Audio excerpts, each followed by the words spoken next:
जी, एक तो मैंने पीडीएफ आप लोगों को सेंड कर दी थी। चेक करो भाई, ऑडियो सब कुछ ठीक है? ऑडियो आ रही है आपके पास? Yes sir. ठीक है। हल्का सा पीडीएफ पे डिस्कस करते हैं, फिर हम आगे चलते हैं। मैंने आपको ऑब्वियसली सिलेबस, एक टेबल सेंड की है और पीडीएफ, ये सब चीज़ें आप टेलीग्राम ग्रुप से या वेबसाइट से डाउनलोड कर लेना है। ये जो टेबल है, ये टेबल आप लोगों को एग्जाम में मिलेगी। जैसे नॉर्मल टेबल हो गई ये, ठीक है। नॉर्मल टेबल के अलावा आपको टी टेस्ट की, एफ टेस्ट की, और आप लोगों का लास्ट में का स्क्वायर टेस्ट, ये टेबल आप लोगों को एग्जाम में मिलेगी। तो इसलिए इसको आप देख के जाएं और कोशिश करें कि जो मैंने दी हैं इनको ध्यान से पढ़ लें, क्योंकि यही वाली टेबल जनरली जाती हैं, हम लोग भेजते हैं। ठीक है, मैं पढ़ाता हूँ तो मतलब जो भी टीचर पढ़ाता है वो जनरली वही वाली भेजता है, तो हमारे जो कॉलेज में है जनरली यही वाली भेजी जाएंगी। राइट। कुछ मैंने लास्ट 2 ईयर के पेपर सेंड किए हैं, एक बार इनको देख लेना, ये काफ़ी इंपॉर्टेंट रहेंगे क्योंकि मैंने इनका सोल्यूशन भी भेजा है आपको। इससे पिछले 2-3 सालों से ये इस टाइप का पेपर स्टार्ट हुआ है। उसमें बीच में ऑनलाइन हो गया था तो ऑब्जेक्टिव टाइप क्वेश्चंस हो गए थे, तो ज़्यादा नहीं हुए हैं। बीच में एक एक दो दो बार ही एग्जाम हो पाया है। तो जैसे 1920 का आउट सेमेस्टर का था, इसके कुछ क्वेश्चंस इस टाइप से हैं जो मैं पीडीएफ आप देख लोगे। ये सब बेनिफिट सबसे ज़्यादा वही मिलेगा कि मैंने इसको सॉल्व करके आपको दे रखा है। आप 2021 का देखेंगे, 2021 का है, ये भी ऑड सेम का है। तो इन क्वेश्चंस को आप अच्छे से देख लीजिएगा कहाँ से क्वेश्चन जनरली आ रहे हैं। मैं भी हल्का सा हिंट दूंगा, आज का टॉपिक यही है, एक दो कैंडिडेट के डाउट हैं और फिर इंपॉर्टेंट टॉपिक पे हम बात करेंगे। ठीक है, आप लोगों को पूरे दिन जो भी डाउट रहा करें वो मुझे व्हाट्सएप कर दो या टेलीग्राम कर दो, और मैं शाम को उनको सॉल्व कर दूंगा आप लोग। ठीक है, पेपर पे कहीं नोट कर लिए करें। ठीक है, चलिए, जैसे ये था, मैं ये है 2021 का, ये सब इनमें एक चीज और आपको मिल जाएगी कि यहाँ पर आपको मार्क्स भी मेंशन किए हैं कि कितना करने के बाद 1 मार्क्स मिलेगा, कितना करने से 2 मार्क्स मिलेगा। ये हम लास्ट वाले दिन देखेंगे। और अभी तो डाउट देख लेते हैं। ठीक, जैसे हमने 2 मार्क्स के थे, 2 मार्क्स में यहाँ तक करेंगे तो 1 मार्क्स और बाकी 1 मार्क्स, और फुल मार्क अगर आप 10 मार्क्स की बात करें, आगे चलूंगा। ठीक है, जैसे ये क्वेश्चन है 2 का बी, तो आप लोगों में से अधिकतर का ये पूछना होता है कि सर स्टेप मार्किंग है या नहीं। इस टाइप से स्टेप मार्किंग होती है। अगर आपने यहाँ तक भी लिख दिया तो 1 मार्क्स, इसके बाद आपने ये एक्स और टी निकाल दिए तो 2 मार्क्स। आगे बढ़ते बढ़ते स्टेप बाय स्टेप आपके 10 कंप्लीट हो जाते हैं। अगर लास्ट मोमेंट में गलती कर देते हैं तो उतने पॉइंट आपके डिडक्ट करके आपको मार्क्स दे दिए जाते हैं। तो ये सब चीजें इंपॉर्टेंट है। जैसे ये टेबल है, बार बार कहा जाता है टेबल अच्छे से बनाओ, तो टेबल के अलग से 3 या 4 मार्क्स होते हैं। यहाँ 3 मेंशन किए हैं, 4 मार्क्स भी मिल जाते हैं, वो तभी हम डिसाइड करते हैं कि कितनी बड़ी टेबल है। तो 3 to 4 मार्क्स केवल टेबल के हैं, तो टेबल को अच्छे से बनाएं। ठीक है, फॉर्मूले आप लोग नहीं लिखते हैं, फॉर्मूले के अलग से देखिए 2 मार्क्स दे रखे हैं। ठीक, उसके बाद सोल्व करना, ये सब चीजों के मार्क्स हैं अलग अलग, सबके ए और बी निकालना, ये सब चीजों के आपके मार्क्स हैं। ठीक है, ये सब टेबल बनाना, देखो 3 मार्क्स की केवल टेबल, 3 to 4 मार्क्स की केवल टेबल बन जाती है, केवल टेबल। पहले जब मैथ 3 हुआ करता था तो उसमें 2 यूनिट हुआ करती थी न्यूमेरिकल। न्यूमेरिकल शायद अब फर्स्ट ईयर में पहुंच गया है, तो वहां पे टेबल बनाई होगी आपने, Newton forward Newton backward. Biotech में पहुंच गया है, कुछ जगह बायोटेक में पहुंच गया है, क्योंकि बहुत ईजी पोर्सन था वो। उसमें टेबल बनती थी, कम से कम 5 मार्क्स की टेबल आती थी। चलो इस पर डिस्कशन बहुत ज्यादा नहीं कर रहे हैं। ये क्वेश्चन बैंक था शॉर्ट वाला, शॉर्ट का है ये। शॉर्ट का मैं रेडी कर रहा हूँ थोड़ा सा और, मैं आपको सेंड कर दूंगा। छोटे छोटे क्वेश्चन है 2 मार्क्स के, क्या आ सकते हैं। राइट, ये बात हो गई। चलिए, आपके क्वेश्चन पेपर्स की और उनके सोल्यूशन की, ये दोनों मैं सेंड कर चुका हूँ, आप लोग डाउनलोड कर लें टेलीग्राम ग्रुप या वेबसाइट से। ठीक है, वेबसाइट इसलिए बार बार कह रहा हूँ क्योंकि वहाँ सिस्टमेटिक वे में मेंशन है क्या डाउनलोड करना है। ठीक है, टेलीग्राम ग्रुप पे तो ऊपर नीचे बीच में मैं कुछ और भेज रहा हूँ, खिचड़ी सी पकी रहती है जनरली। वो तो अच्छा है, मैंने आप लोग के लिए बंद कर रखा है, नहीं तो पता नहीं कितना उसमें खिचड़ी पकी रहती। चलिए, मैं अब आगे पहुंचता हूँ और हम लोग अपने पॉइंट पे आते हैं, इम्पोर्टेंट। और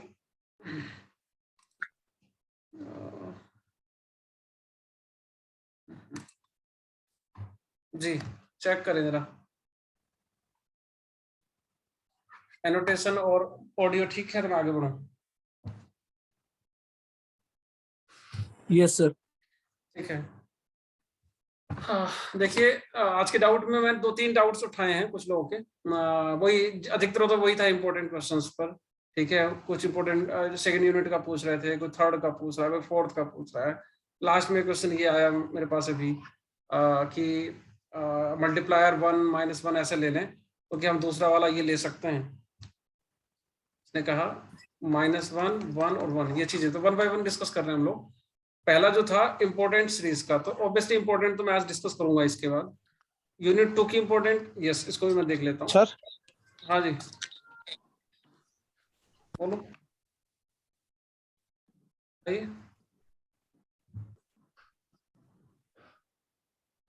क्या हुआ भाई बताओ।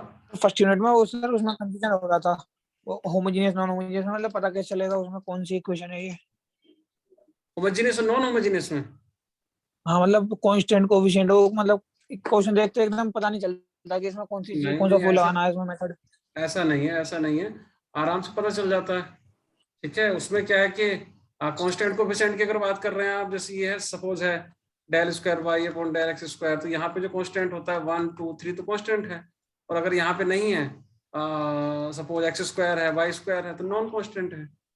ठीक है, होमोजीनियस और नॉन होमोजीनियस का वैसा ही है, यहाँ पावर होती है, ये चीज देख लेते हैं कि वो पावर जो है सेम दोनों सब में इक्वल चल रही है या नहीं चल रही है।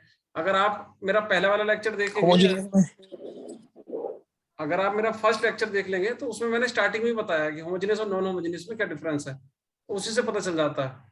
दूसरा ये अभी तो आप ये तो बिल्कुल बेसिक क्वेश्चन है जो आपका है, उसके लिए तो प्रैक्टिस करनी पड़ेगी, और प्रैक्टिस के लिए बहुत ज्यादा प्रैक्टिस की जरूरत नहीं है। आप मुझे लगता है थोड़ा सा भी अगर ध्यान दे लेंगे स्टार्टिंग से थोड़ा सा, तो वो हो जाएगा। जिस दिन नॉन होमोजेनियस वाला मैंने टॉपिक पढ़ाया होगा उस दिन ही मैंने बताया आपको। ठीक है, और अच्छे से, क्योंकि वो पीपीटी एकदम से नहीं खुलेगी।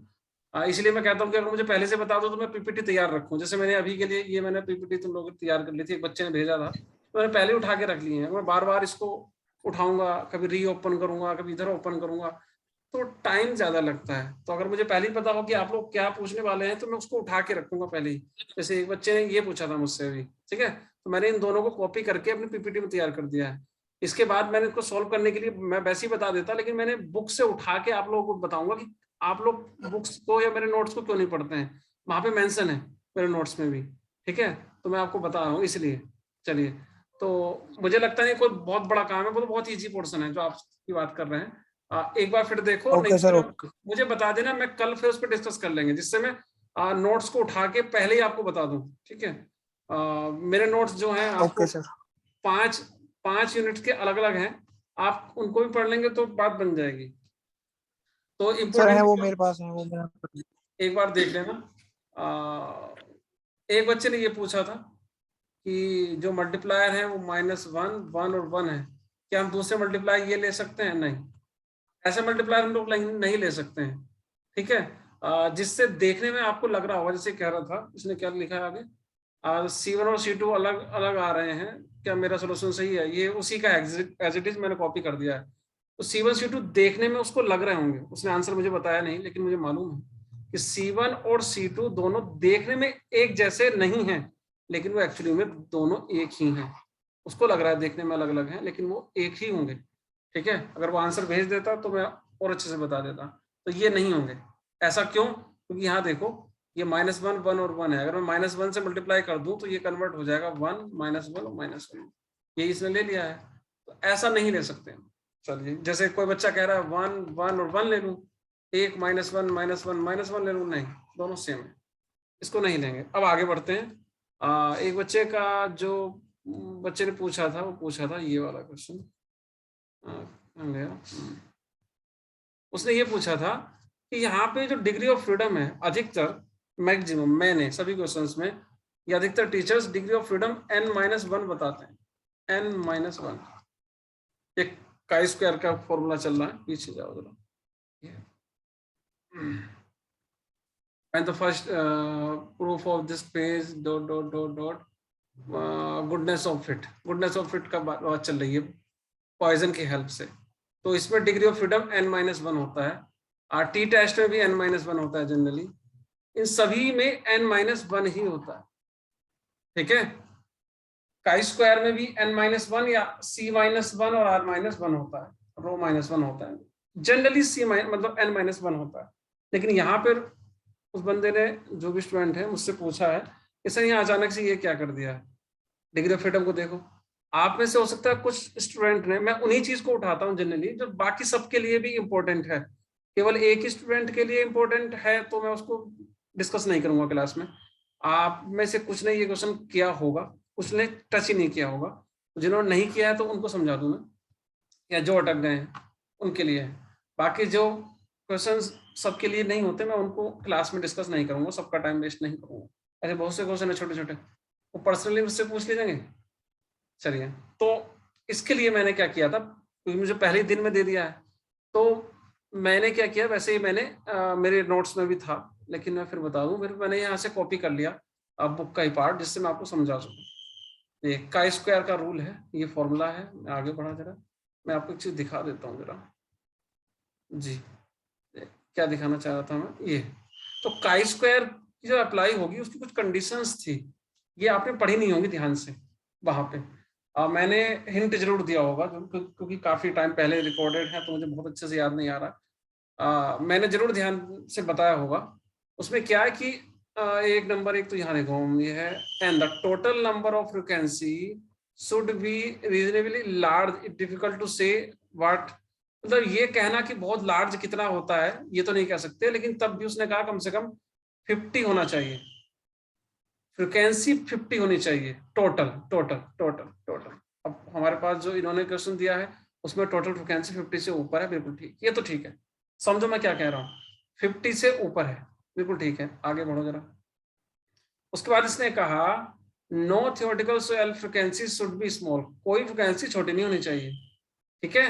अब ये कह रहा है कि छोटी का मतलब it is difficult to say that, कौन सी वैल्यू छोटी होती, छोटी वैल्यू मतलब स्मॉल मतलब क्या, स्मॉल वर्ड की कोई नंबर जनरली नहीं होता, लेकिन ये कहना चाह रहा है कि लगभग 10 के आसपास, यानी 5 से लेकर 10 के बीच की वैल्यू स्मॉल मानी जाएगी जनरली। इसने एक लाइन पहले बोल दी है, इट इज डिफिकल्ट टू से स्मॉल वैल्यू। जैसे आप में से कुछ जनरली पेरेंट्स कहते हैं बेटा तू छोटा है ये काम, तो कभी तुम छोटे हो जाते हो, कभी किसी काम के लिए तुम बड़े हो जाते हो, जाओ बेटा तुम काफी बड़ा हो गया, जो ये काम कर ले। तो ये एक चीज कहना कि तुम छोटे हो कि बड़े हो, ये डिपेंड करता है काम पर। तो यही चीज है यहाँ पर कि 5 से 10 के बीच, जनरली 5 से 10 के बीच में वैल्यू स्मॉल में होनी चाहिए, ठीक है। 10 के आसपास लेके चलना चाहिए, should be regarded as very minimum and 10 is better, 10 के आसपास बेटर मान के चल रहा है वो, 5 नहीं होने चाहिए, लगभग 10 के आसपास होनी चाहिए। अगर 10 से नीचे होती हैं, अगर 10 से नीचे जनरली होती हैं तो उसको हम मर्ज कर देंगे। तो यही इसने किया है। मैं पीछे आ रहा हूँ, ध्यान से देखो, ये जो फ्रिक्वेंसी थी, ये फ्रिक्वेंसी देखो, ये 7, ये 5, ये 2, ये 1, टोटल नंबर्स थे 1 2 3 4 5 6 7 थे टोटल। तो 7 - 1 = 6 होते हैं। 6 आना चाहिए था, लेकिन इनका आ रहा है 2, इनका आ रहा है 2। तो कहाँ 6 कहाँ 2? अगर आप लोग वही रटा हुआ करोगे तो 6 का 5% निकाल लोगे, लेकिन इसने निकाला है 2 का 5%। अब यही बच्चा कंफ्यूज है, उसको समझो कैसे किया उसने। उसने ही कहा, क्योंकि रूल था, स्पेशल केस था ये, उसने कहा कि ये वैल्यू 7 10 से कम है, ये भी 10 से कम है, ये भी 10 से कम है, ये भी 10 से कम है, तो मैं इन सबका एक ग्रुप बना लेते हैं, और ग्रुप बना के एक इसको नया नंबर बोल देते हैं, नई फ्रिक्वेंसी। तो 1 2 3 और 4, यानी अब जो नंबर्स हो गए वो हो गए 4। पहले थे 7, पहले 7 थे, अब ये 4 नंबर हो गए। ग्रुपिंग इसको कहते हैं, ग्रुपिंग। देखो यहाँ मैंने पीछे जाओगे अगर मेंशन भी कराया है, ठीक है। It is important to remember that the number of degree of freedom is determined the number of classes after regrouping। समझ गए? बाद में जो आता है वैल्यू उसके अकॉर्डिंग हम लोग ग्रुपिंग के बाद लेते हैं। चलिए आगे बढ़े। और एक चीज और समझानी है तुमको, वो ये थी, जो हम लोग n-1 लेते थे अधिकतर, n-1, ये 3 केस है स्पेशल केस में। अगर बाइनोमियल लोगे तो n-1, पॉइजन लोगे तो n-2, और अगर नॉर्मल लोगे तो n-3 डिग्री ऑफ फ्रीडम के लिए स्पेशल केस है। If the data is given in the series of n numbers, then the degree of freedom n-1. अधिकतर 99% केसों में n-1 होता है, लेकिन उस क्वेश्चन के अंदर यानी काई स्क्वायर में, यानी काई स्क्वायर के अंदर अगर बाइनोमियल का डेटा आ गया तो n-1, पॉइजन का डेटा आ गया तो n-2 और नॉर्मल का डेटा आ गया तो n-3। अब मैं पीछे आपके क्वेश्चन पे जाता हूँ जो उसने पूछा है। तो यहाँ पर उसने पूछा था गुडनेस ऑफ इट पॉइजन का मतलब n-2। टोटल 7 थे, लेकिन 7 के हम लोग ग्रुप बना के कितने हो गए थे देखिए फिर से 1 2 3 और 4, टोटल 4 हो गए। और क्योंकि ये 4-1 नहीं करना हमको, 4-2 करना है क्योंकि पॉइजन का था, तो 4-2 = 2 ये आ गया 2। कुछ लोगों के समझ में नहीं आया होगा, फिर से समझो। ये टोटल 7 थे, ये टोटल 7 थे। डिग्री ऑफ फ्रीडम बाकी सब आप कर लोगे, लेकिन डिग्री ऑफ फ्रीडम n-1 होता था, जो जनरली आप लोग याद करते हो, यानी 7-1 = 6 आ गया। लेकिन ऐसा नहीं हो पाया, वो इसलिए क्योंकि ये वैल्यू जो है, ये वैल्यू बहुत ही ज्यादा स्मॉल है, 10 से काफी कम चल रही है, इसलिए हमने इनको एक ग्रुप बना लिया है। अब ये 1 2 3 4 4 हो गए हैं, 4 नंबर है, तो 4-1 = 3। 3 आंसर होना चाहिए था, यानी 3 डिग्री ऑफ फ्रीडम होना चाहिए था, लेकिन हमने 3 नहीं किया है, हमने 4-2 = 2 किया है। क्योंकि 2 इसलिए माइनस किया है क्योंकि ये जो काई स्क्वायर है ये पॉइजन पर काम कर रहा है, तो 2। अगर यही डेटा नॉर्मल पे काम कर रहा होता तो n-3, अगर यही डेटा सिंपल होता या बाइनोमियल होता तो n-1, तो 1 लगाते। ठीक है, ये लिख भी दिया मैंने।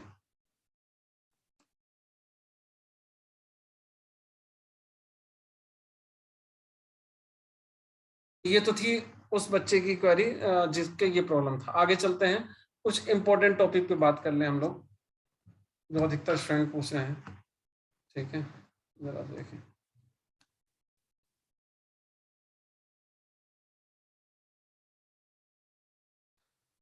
यूनिट 1 2 3 4 5 स्टेप्स हम लोग, मैंने पहले उठा के रख ली थी क्योंकि तुम लोग पूछ हो गई जी। ठीक है, तो 1-2 यूनिट पर मैं डिस्कस कर लेता हूँ, सब पे तो शायद नहीं हो पाएगा, जितना भी हो जाए ठीक है। लाइन पे हैं ये भाई, लाइन पे है सब लोग? Yes sir. ठीक है, चलिए। तो वैसे मैंने पहले लिख दिया है कि जो इम्पोर्टेंट का मैटर है, इसका मतलब ये नहीं है कि एग्जाम में इम्पोर्टेंट ही आएगा, ऐसा कभी नहीं होता है। ठीक है, लेकिन फिर भी चांस रहते हैं कि इम्पोर्टेंट जनरली पूछे जाते हैं, वहां से क्वेश्चंस आना चाहिए। ठीक है, आप लोग पूछ रहे हैं इसलिए बताया जा रहा है, नहीं तो आपको पांचों यूनिट आपको कवर करनी है। ठीक, तो फर्स्ट को तो मैं छोड़ देता हूँ, सेकंड पे आते हैं जो जनरली पूछ रहे हैं या फिर आगे पूछ रहे हैं, देखते हैं जरा। सेकंड में ज्यादा कंफ्यूजन है स्टूडेंट को, है तो छोटा सा ही। तो मैं पहले कह चुका हूँ, इंपॉर्टेंट नाम की चीज जनरली होती नहीं है, एग्जाम में कुछ भी पूछ सकता है, लेकिन फिर भी अगर आप पूछे कि जनरली क्या क्वेश्चन पूछे जाते हैं, कहाँ से पूछे जाते हैं, तो वो हम आपको बता देते हैं। एग्जाम पैटर्नर मतलब जो एग्जामिनर होगा वो आपसे कुछ भी पूछ सकता है, अनइम्पोर्टेंट चीज भी पूछ सकता है, फिर कभी एग्जाम में कुछ और आ गया तो फिर गड़बड़। जो मैंने 5 यूनिट कराई हैं, यूनिट 5 तक 1 to 5 आपको वो सारी करनी है। उसके अंदर जो हाईलाइटेड क्वेश्चंस हैं आप पहले उनको प्रेफर कीजिए। ठीक है, मैंने लिख के दिया है, solve all the highlighted questions from my question bank. सबसे पहले आप किसी भी यूनिट, मैंने हर एक यूनिट में ये लिखा है, 3 4 5 सब में ये लिखा है, सबसे पहले आप हाईलाइटेड क्वेश्चंस को करिए। ठीक है, और नीचे लिख दिया भैया माइंड पहले ही, ये सब प्लानिंग करनी पड़ती है भाई, पहले लेक्चर लेने से पहले सोचना पड़ता है। ठीक है, आप लोग यही रट लो, एक तो वैसे ही टॉपिक कम है उसमें और कम कर लो, फिर आप किसी और टीचर पे पहुंच जाओ, सर इसमें से और कम करा दो, पहले 200 क्वेश्चन थे अब मेरे पास आ गए सर और कम कर दो, मैंने 100 कर दिए, और 100 को लेके आप कहीं और पहुंच गए कि सर और कम कर दो, 50 कर दिए, अब फिर किसी और पे चले गए 25 कर दिए, 25 में से 5-10 आपने छोड़ दिए, तो 10 क्वेश्चन बच गए, आपने 10 कर लिए, अब एग्जाम में नहीं आया 10 में से कोई भी, फिर आप 0। तो ऐसा मत करना। सेकेंड यूनिट काफी डिस्टर्ब कर रही है। यूनिट 1 से ही ले लीजिए, क्या बच्चे? तो यूनिट 1 से ही कर लीजिए। 5 यूनिट फिर हो नहीं पाएंगे। 1 पे इम्पोर्टेंट लेना चाह रहे हैं आप, इसका मुझे पार्ट करने पड़ेंगे भाई। लैग्रांजे और 4 पिट में से भाई यहाँ मैंने सिलेबस उठा लिया सारा। यहाँ ये जितने हैं ये सिलेबस है, मैंने सारा सिलेबस उठा लिया जिससे कि फिर मैं उठा उठा के रख सकूं कि कहाँ कहाँ से क्या क्या बन सकते हैं।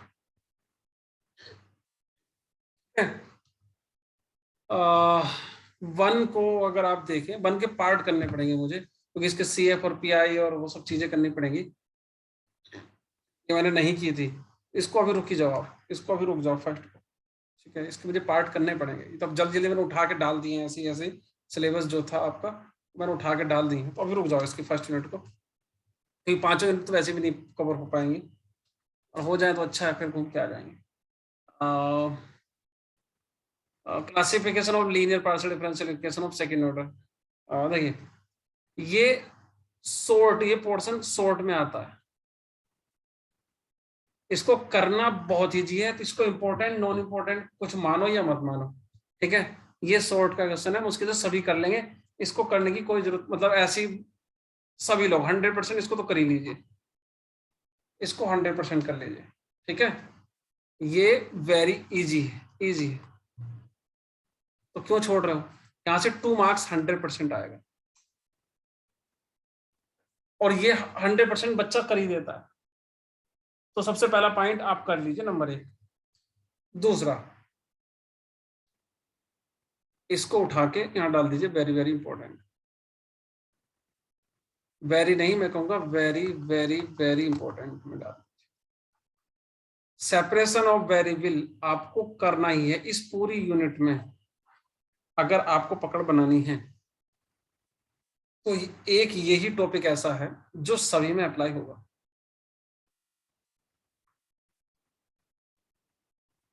सेपरेशन ऑफ वेरिएबल के बिना ये यूनिट आपसे होगी ही नहीं। अगर आप लोग बिल्कुल नए हैं या 1-2 क्वेश्चन कर चुके हैं, तो मैं आपसे यही कहूंगा कि सबसे पहला नंबर वन पे रखिए इसको, नंबर 1 पे सेपरेशन ऑफ वेरिएबल कीजिए, वेरी वेरी इंपॉर्टेंट है। इसके बिना आप कुछ कर ही नहीं पाएंगे, ठीक है। चलिए आगे बढ़ते हैं। यहां से अगर इंपॉर्टेंट की बात आती है तो 2 डायमेंशन को आप छोड़ देंगे, आप केवल 1 डायमेंशन करेंगे। अप टू 2 डायमेंशन है ना, आपके सिलेबस में 1 डायमेंशन है और 2 डायमेंशन है। तो 2 डायमेंशन को आप फिलहाल छोड़ देंगे। जो लोग कर चुके हैं, मतलब जो बिल्कुल 0 से स्टार्ट कर रहे हैं, मैं उनको बता रहा हूँ। जो लोग पढ़ चुके हैं पहले ही, फिर तो कोई टेंशन है ही नहीं, फिर तो कोई प्रॉब्लम है ही नहीं किसी को। आप 2 डायमेंशन छोड़ देंगे, बिल्कुल आंख बंद करके 2 डायमेंशन को छूना ही नहीं। 1 डायमेंशन में आप दोनों करेंगे, वेव और हीट, क्योंकि मैंने 2 डायमेंशन छुड़वा दी है, तो अब आपको दोनों करनी पड़ेंगी, 1 वेव और हीट। यहाँ ले जाइए, इंपॉर्टेंट है, वेव एंड हीट। बाकी मैं इसको भी आपको फिलहाल के लिए इग्नोर करने को कहूंगा। यानी अगर मैं कहूं इस यूनिट में आपको क्या करना है, नंबर एक इसको करिए, और नंबर 2 इन दोनों को कीजिए। नंबर 2 पे कर दीजिए 1 डायमेंशन वेव, और नंबर 3 पे कर लीजिए 1 डायमेंशन हीट। बस ये 3 टॉपिक कर लीजिए इस पूरी यूनिट में। चौथा तो ये 2 मार्क्स का है, ये बहुत बड़ा काम नहीं है। इन तीनों टॉपिक में आपको मेहनत करनी पड़ेगी। ऊपर वाला तो ये समझो 2 मार्क्स का है, और मुश्किल से आधा 1 घंटे में खत्म हो जाएगा। मेरा लेक्चर ले लो या किसी का भी लेक्चर ले लो, ये आधा 1 घंटे में खत्म हो जाएगा, ठीक है। आप इसको इग्नोर कर सकते हैं फिलहाल के लिए। अगर आप ये सब कर लो तब इस पे चले जाना, मैं मना नहीं कर रहा हूँ। बात ये आ रही है कि इंपॉर्टेंट की, तब की बात की क्या अधिकतर आएगा। और इंपॉर्टेंट में मैं एक चीज और ध्यान रख के चल रहा हूँ कि इनपुट कम देके आउटपुट मिल जाए। अगर आप लोग इनपुट ज्यादा दे रहे हो, आउटपुट कम मिल रहा है, तो मैं उसको इग्नोर कर रहा हूँ। मैं उसको, जैसे इनमें है, इसमें थोड़ा सा ट्रांसमिशन लाइन वगैरह, इसमें अगर करना चाहते हो केवल ओनली इक्वेशन लर्न कर लो। लर्न इक्वेशन 2 मार्क्स में पूछी जाती है, और 2 मार्क्स। लिख लो, कहीं पर नोट कर लो। तो क्या क्या पढ़ा आप लोगों ने इस यूनिट से? इस यूनिट से आपने नंबर 1 आप ये कर लेंगे 2 मार्क्स के लिए, ये भी 2 मार्क्स के लिए है। और ये तो वेरी वेरी इंपॉर्टेंट है, वेरी वेरी वेरी इंपॉर्टेंट है, ये तो छोड़ना ही नहीं है। जिसने छोड़ दिया पूरी यूनिट खत्म है, उसके उसकी बात कुछ नहीं है। फिर सेपरेशन ऑफ वेरिएबल अगर किसी ने छोड़ दिया है और हल्के में ले लिया है, मतलब ये सोच रहा है चलो ठीक है एक या दो क्वेश्चन कर लूंगा मैं और कर लूंगा देख लूंगा, उससे पूरी यूनिट होगी ही नहीं। अगर इस पूरी यूनिट में आपको कवर करना है तो सेपरेशन ऑफ वेरिएबल के कम से कम 5 से 10 क्वेश्चन, चाहे उन्हीं को रिपीट करिए जो मैंने इंपॉर्टेंट बता रखे हैं। मैं आपको अगर पीडीएफ दिखाऊं ना अपने क्वेश्चन बैंक की, तो आप देखोगे गिने चुने क्वेश्चन ही हैं, आप उन्हीं को कर लो। अगर मेरे जो क्वेश्चन बैंक हैं उनको कर लिया सारे को, तो मुझे उम्मीद है उससे बाहर नहीं जाएगा, और जाता भी है तो आप कर लेंगे। उसमें भी आपको अगर टाइम कम है तो जो मैंने करा रखे हैं आप उनको ही 2 3 4 5 बार कर लीजिए, उन्हीं को, जितना टाइम है आपके पास। ठीक है, तो इस पूरी यूनिट में नोट किया आपने सेपरेशन ऑफ वेरिएबल, वेव और हीट, वेव और हीट का 1 डायमेंशन, 2 डायमेंशन फिलहाल छोड़ देंगे आप, और लास्ट वाली में केवल उनकी इक्वेशन लर्न कर लेंगे। ये पूरी यूनिट हो गई। नोट कर लिया आपने? स्क्रीनशॉट ले लो चाहे तो।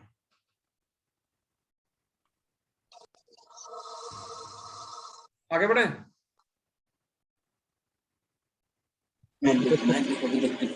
हाँ जी। अरे भाई क्या भाई, राम जी यादव जी, जी सर। क्या हुआ? कुछ नहीं। हाँ नोट कर लो, स्क्रीनशॉट लेना ले लो, कहीं पे नोट करते रहो। अटेंडेंस किसी को नहीं मिलने वाली है, ठीक है? जो लोग आए हैं वो अपने खुद इंटरेस्ट से आए हैं, तो ऑनेस्टली लेक्चर लो और उसके बाद जा सकते हैं। किसी को बैठाया नहीं है, इसलिए जाना है जिसको वो भी जा सकता है। Okay sir. ठीक है, और किसी को समझना है वो भी समझे। कोई डाउट है तो पूछ लीजिए। थर्ड में सेकेंड नोट कर ली, थर्ड में चले जी। थर्ड में आ जाओ जरा, हल्का जरा क्या करना है इसमें। थर्ड यूनिट में अगर इंपॉर्टेंट की बात आती है, ठीक है, सबसे पहले कर्व फिटिंग। ये एक ही टॉपिक है ना, छोटे छोटे है ना, मेथड ऑफ लीस्ट स्क्वायर, ये एक ही नाम है। कर्व फिटिंग और मेथड ऑफ लीस्ट स्क्वायर एक ही चीज को कहते हैं। Fit of straight line, second degree of exponential, सब चीज एक है। ये कर्व फिटिंग है पूरा, और ये वेरी वेरी इंपॉर्टेंट है, नोट कर लो। 100% यहाँ से आता है, 100% ही आता है। बहुत ही अनलक्की हुए तो ही नहीं आएगा, नहीं तो यहाँ से आएगा। इस पूरी यूनिट में सबसे पहला नंबर इसी पे है, इसको ही करना है। दूसरे नंबर पे आप लोग स्क्विनेस और कर्टोसिस करेंगे, ये भी इंपॉर्टेंट है। मैं मतलब वेरी इंपॉर्टेंट वाले बता रहा हूँ, नंबर 2 पे करेंगे इसको। ठीक है, आपको सर छोड़ कौन सा रहे हो? मैं आपसे कह रहा हूँ आप चाहें तो मेजर ऑफ सेंट्रल टेंडेंसी को छोड़ सकते हैं, ये बेसिक वाला है, इसको छोड़ सकते हैं। मोमेंट जनरेटिंग फंक्शन को फिलहाल छोड़ सकते हैं। ठीक है, मोमेंट को कर सकते हैं क्योंकि मोमेंट से ही स्क्वेयर और कर्टोसिस आएगा, समझ रहे हो? ये तीनों टॉपिक एक साथ ही चलेंगे, मोमेंट इसके साथ ही कर लो। मोमेंट, जब मोमेंट निकालोगे तभी स्क्वेयर कर्टोसिस आएगा, ये तीनों टॉपिक एक साथ चलेंगे। आप इसको छोड़ दो, बेसिक छोड़ दो, एमजीएफ छोड़ दो, बस एक पॉइंट ये और कर्व फिटिंग। अब आते हैं यहाँ पे नीचे कोरिलेशन, रैंक कोरिलेशन में यहाँ से कोरिलेशन या रिग्रेशन, 2 टॉपिक हैं, कोरिलेशन और रिग्रेशन। यहाँ 2 टॉपिक हैं, दोनों टॉपिक से एक मिनिमम आता है। कौन सा? आप मुझसे पूछोगे कौन सा, तो मैं करूंगा रिग्रेशन को। अगर आप गिने चुने आपको सारी बता दूंगा फिर तो बात ही क्या रहेगी, फिर तो सारे सिलेबस कर लो। अगर मैं 50% करना चाहूँ, आधा करना चाहूँ, तो मैं नंबर 1 पे इसको ले लिया, नंबर 2 पे इसको ले लिया, और नंबर 3 पे लूंगा रिग्रेशन। ये 3 टॉपिक कर लीजिए कम से कम, लेकिन ये तीनों टॉपिक कंप्लीट होने चाहिए। ठीक है, नोट कर लिए? आगे बढ़े? Yes sir. Yes sir. Next है आप लोगों का 4th यूनिट में। 4th यूनिट में आप लोग देखिए, ये 3 एक साथ चलते हैं। यहाँ से 100% एक आएगा, यहाँ से 100% ऐसे मिला मिला के ग्रुप मैंने इसलिए अलग अलग कर दिए हैं, ग्रुप बना दिए हैं कि यहाँ से एक एक चीज आएगी, एक यहाँ से, एक यहाँ से, एक यहाँ से और एक यहाँ से, आना ही आना है जनरली। तो कम टाइम में ज्यादा मिल जाए और आपने कितना रिवीजन किया है उनकी मैं बात करूं तो अधिकतर स्टूडेंट इनको जरूर प्रीफर करता है और एक बेस को करता है, 2 चीज। तो आप इन 2 करके जाएंगे। नंबर 1 पे आप लोग चाहें तो इसको ले लो, बेस वेरी इंपॉर्टेंट है, और बाइनोमियल, पॉइजन, नॉर्मल, ये तीनों वेरी इंपॉर्टेंट है। लेकिन अगर मेरी बात मानो तो मैं किसको दूंगा, आप कहो पैसे तो तीनों कर लो, नहीं तो आप बाइनोमियल और पॉइजन 2 को नहीं छोड़ना आप। तो यानी अगर पॉइंट की बात करूं तो फर्स्ट पॉइंट ये, सेकंड पॉइंट ये और थर्ड पॉइंट ये। उसके बाद इसको छोड़ दो, इसको छोड़ दो, इसको छोड़ दो, इसको छोड़ दो, इसको छोड़ दो। आपको बस ये तो पूरा ही ग्रुप छोड़ दिया बेटा। इसमें प्रॉब्लम ये है, यहाँ से आएगा, मुझे भी पता है 100% आएगा एक क्वेश्चन, इस पूरे ग्रुप से 100% एक क्वेश्चन आएगा, लेकिन इसके अंदर इनपुट ज्यादा देके आउटपुट कम मिलेगा, यानी आपको काफी कुछ चीजें पढ़नी पड़ेंगी, ठीक है। और दूसरा लॉन्ग क्वेश्चन के चांस कम रहते हैं यहाँ से। आप कर सकते हैं, मना नहीं कर रहा हूँ, आप कर ली, मैंने करा रखे हैं, आप कर सकते हैं। लेकिन अगर मैं कम करूँ तो ये बेसिक प्रोबेबिलिटी है, छोटे छोटे वैसे ला हैं, इसको वैसे छोड़ दिया मैंने कि 2 मार्क्स में आएगा, आप कर लोगे। तो अगर हर एक यूनिट से आप 3 या 4 टॉपिक करना चाहो तो यहाँ से मैंने 3 टॉपिक बताए, 1 2 3। पीछे जाएंगे तो यहाँ भी मैंने आपको 3 टॉपिक बताए हैं, 1 2 और 3। इससे पहले भी लगभग तो 1 2 3 3 ही टॉपिक बताए हैं। हर यूनिट से केवल 3 ही बता रहा हूँ लगभग, तो कम से कम आप इनको कर लें। ये 40 मिनट का लेक्चर पूरा होने वाला है सर, तो ये बंद हो जाएगा। अगर ये बंद हो जाता है तो फिर मैं दूसरा लिंक भेजूंगा। जल्दी खत्म करते हैं, ज्यादा टाइम नहीं ले रहा हूँ, सोने वाले होंगे आप भी। 4th 5th। Sir excuse me sir. हाँ बेटा बताओ। सर ये 22 आवाज कट गई अपलोड आपकी। कर दीजिए। अपलोड में देखता हूँ, सर चलिए ठीक है। 22 थ्योरम।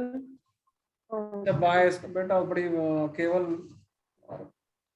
रिकॉर्डेड करना थोड़ा पॉसिबल नहीं चल रहा है आजकल, चलिए तभी मैं कोशिश करता हूँ 22 वाले को। इसके अलावा